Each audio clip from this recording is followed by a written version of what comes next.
بشر د یو ستر او ځانګړي هدف لپاره پیدا شوی. هماغه هدف چې د ټولو انبیا علیهم السلام د راتګ سبب وو.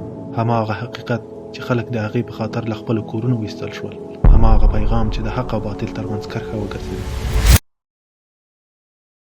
توحید د اسلام اصل.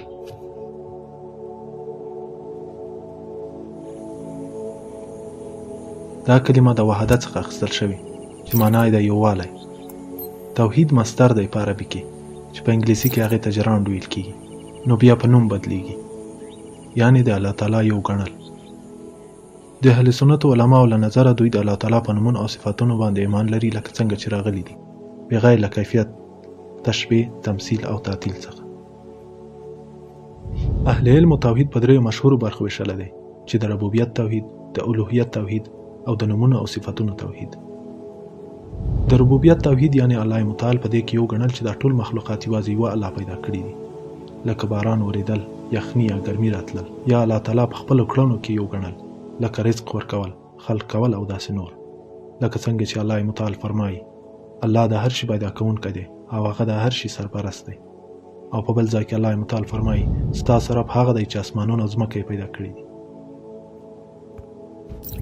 د الوهیت توحید په دې معنی چې د بندګانو ټول افعال یو الله پورې خاص دي، یعنی ټول الله ته کول، لکه لمونځ، روژه، توکل، ویره، نظر، یو حیوان حلالول، دوستی او دښمني کول او داسې نور. او الله متعال فرمایي موږ له تا نه مخکې هر رسول ته دا وحی کړی چې بې له ما بل معبود نشته، نو زما عبادت کوئ. د نومونو او صفاتونو توحید یعنی د الله تعالی نومونه او صفات یوازې یوه الله تعالی ته ځانګړي کول، نه څوک د هغې په نومونو کې شریکول او نه د هغې تشبیه، تمثیل، تحریف او تعطیل کول. تاکیف یعنی د کیفیت تعیین، دا چې یو څوک د الله تعالی د صفاتو کیفیت یعنی څنګهوالی بیان کړي یا یې تصور وکړي، لکه د الله تعالی لاس، مخ، استوا پر عرش یا لیدلو او اوریدلو کیفیت. مثال ووایي چې د الله تعالی استوا پر عرش داسې ده لکه د انسان پورته کېدل. دا تاکیف دی.